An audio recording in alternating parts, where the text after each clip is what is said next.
Kyle here from allmediareviews.blogspot.com, Kevin Gilbert videos, and so I chose I got number 6 on the random number generator, and just in terms of order of release, I believe this is the one that it was. The big magnum opus epic rock opera that was posthumously released among many, I think it was actually the first or second. I'm not sure if Live at the Troubadour was first.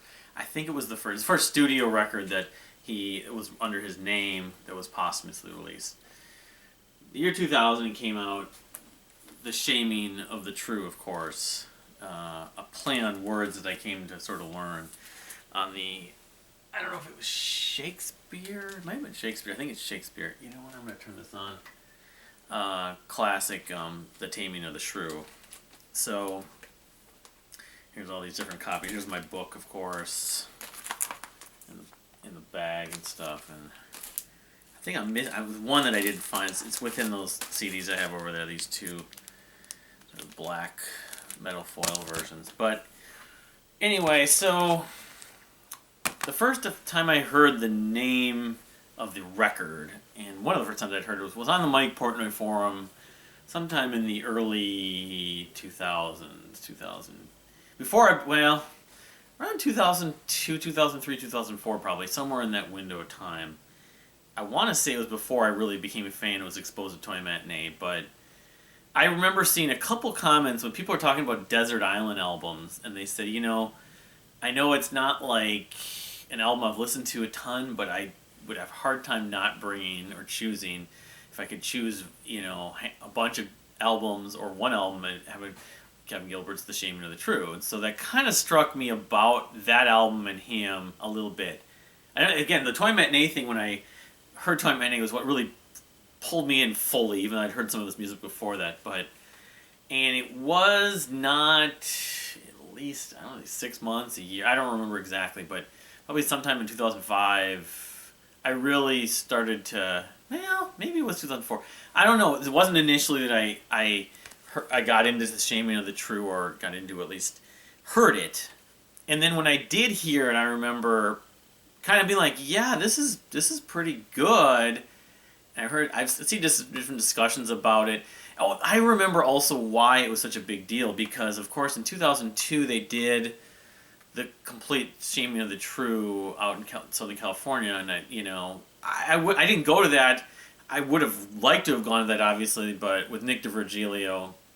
They did it about 10 years later in 2012, and of course that was that whole conflict where I was going to see Marillion twice. I already bought the tickets.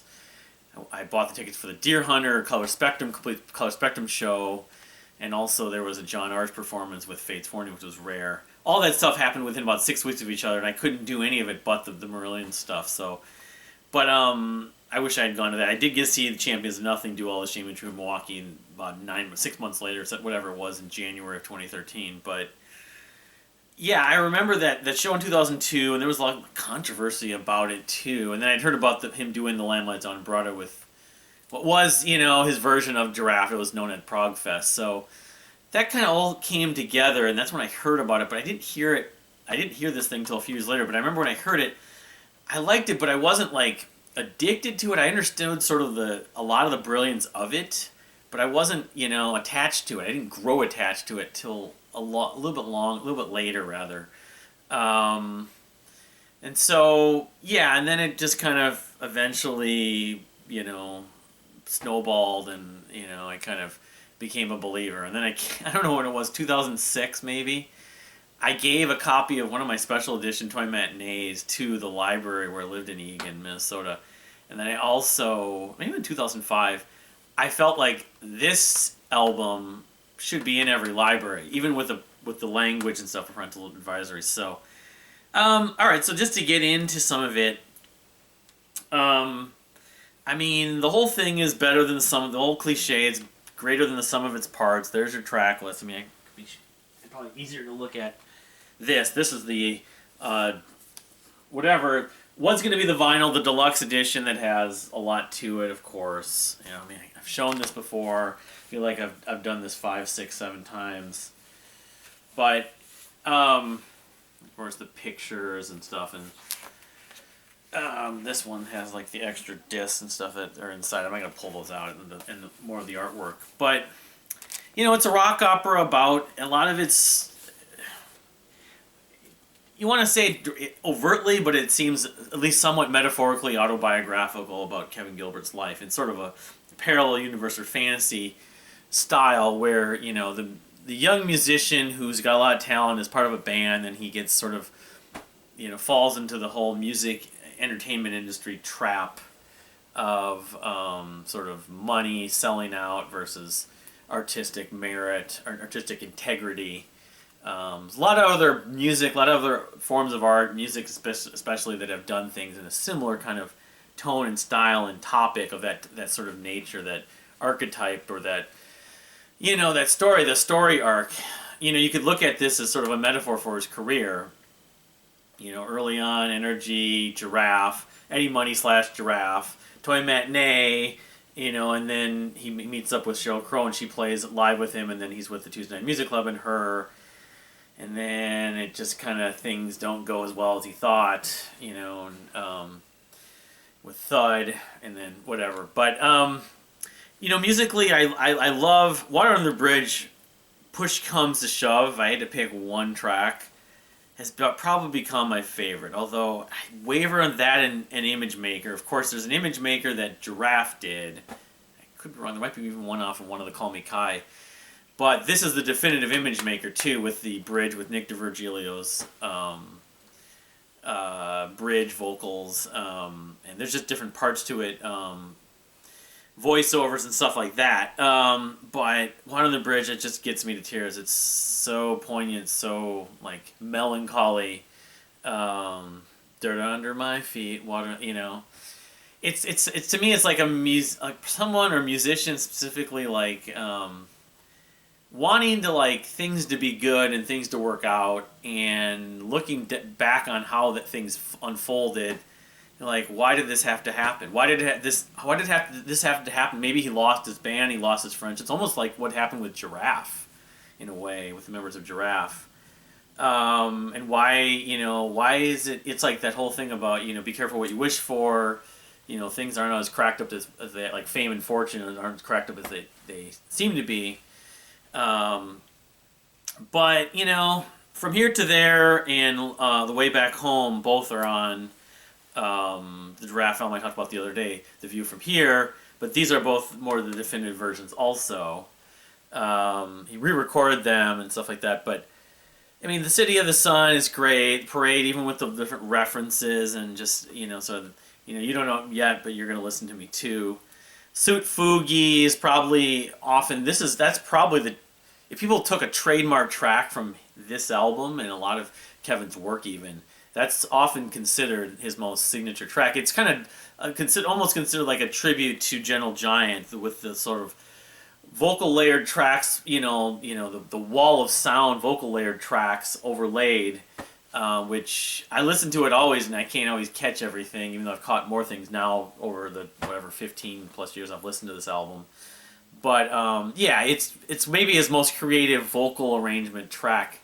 It's a little bit with Spock's Beard did that, and of course he worked with Spock's Beard with like Thoughts and some of their other songs. But Gentle Giant, Kevin was a huge Gentle Giant fan, even though I came to learn that was later in his life. So it wasn't initially when he was growing up he didn't know Gentle Giant. I think he didn't know him until maybe like the mid '80s.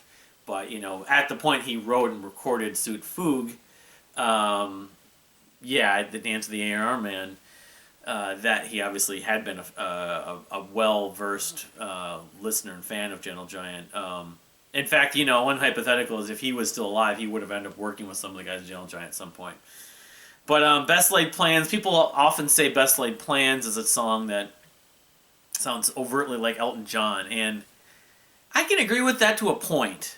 But I don't know Elton John's catalog the back of my hand, but I know obviously a lot of his hits.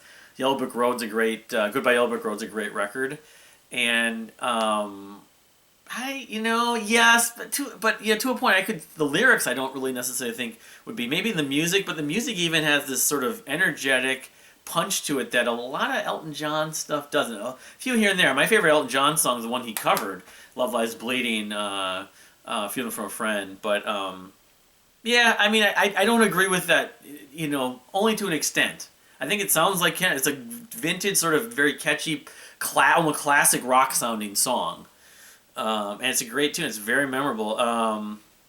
Staring into Nothing, okay, that's another one that I've in review a few weeks back. Call Me Kai, there's two different versions of that, I believe, on there. So this is the third version of that. And again, this is the definitive version for me. Fun, that's sort of the casual, kind of different stylistic. That falls more into lines what he was doing on a time frame or just after he did most of the music for this in Caviar. Could have easily been a Caviar song. Some of the songs on Caviar remind me of Fun in some ways. Though Fun is less overt. It's not as dark or what's the word? Sadistic lyrically. But it definitely has its issues where it's sort of the telling a tale about someone hanging out with celebrities in the industry, in the entertainment industry, in the music industry, in Southern California among parties. I'm sure, Kevin may have gone to parties like that, hanging out with Cynthia Wilson especially, some of the people. But Long Day's Life, some people think that's their favorite, of course. On the vinyl, not the vinyl, but the deluxe extended version, there's a version with an orchestra on that,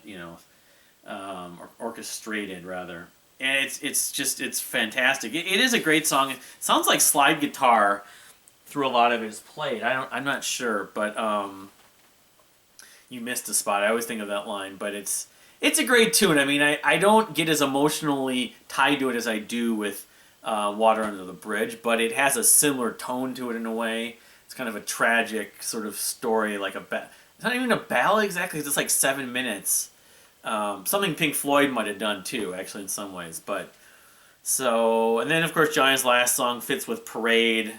It's sort of a book ending, where he talks about he's this old musician, and then the last 45 seconds are just water, just not water, but rain. I was thinking "Wait on the Rain" from Giraffe, but so yeah, this. It's a very striking, it's not a very easygoing record, and so that's probably why I don't listen to it as often. But I would say it's a record that I still enjoy and hear some new things here and there with the production. And if this box set does come out, I'll have to do a separate, another extensive video on it with the vinyl. We've sort of waited and desired for a vinyl copy of this record for so long. It was 20 years in 2020 when it came out. The release date I didn't mention. I don't know when it came out in terms of the year 2000. Or not demos, but promotional copies were sent out in '99 because people have versions of that. Of course, that was like this one. I guess I could open this up quickly, but I'm just guessing. I thought I heard once it came out in like November of 2000. Now that was like a year almost. It was like 2 years later they did the tribute, so I think it was maybe almost on the 2-year anniversary of its release. But it's really very cinematic, or it's a rock opera's concept album. The circus. I didn't mention that. There's the whole story of Johnny Virgil. In Kevin's head. I mean, again, it's sort of autobiographical, but also it's in a fictional world. I always thought that you could sync it up with the movie The Jerk, and it might, because of course Steve Martin's character in The Jerk does join the circus at one point. When, sort of Johnny Virgil's kind of rise, and then he's starting to fall and look for where he should be going, he joins the circus, because they mentioned the circus. There's definitely photos in here of him and the circus. So it's like the circus concept album of a musician that gets success and then ends up having to join the circus later in his time before he retires. But then again, of course, there's the line in Staring Into Nothing, he says, Johnny Virgil's, quitting the business because he's suffering from exhaustion. And there's Johnny Beer, and their ticket stubs can get free Johnny Beer. But it's it's very profound work. The question has to be raised also, and I got to finish this up before the battery dies. But how would have this ended up if Kevin lived to actually be around to the point it was released? And given that he's the perfectionist, but also given what happened with Thud and sort of eventually him coming to grips with time, it would have ended up probably similar, but there probably would have been a few different things. I think Miss Broadway would have ended up on it probably. Of course, he does reference Sheryl Crow, and that's sort of a reference to Sheryl Crow too. but it might have been a little different, but probably not that different. So I still kind of almost believe that if he was still around, he would have put out something even more ambitious or bold, or something more even longer lasting than this potentially. But we don't know. That's all in the fictional world. So, but thank you for watching. What's your take on The Shaman of the True by Kevin Gilbert?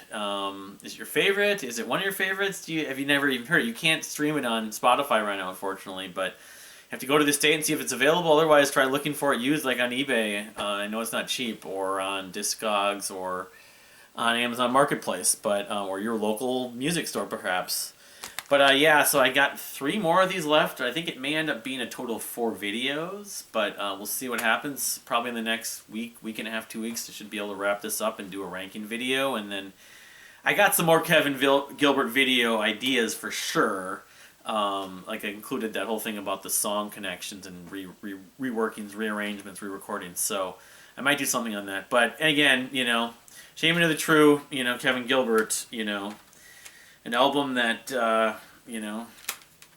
is one that definitely is not forgettable and not considered lightly in terms of taste. But if you love it, if you can find it, you may fall in love with it, or at least embrace the brilliance, the genius behind it that some of us find. So, but again, thank you for watching. We'll see you next time.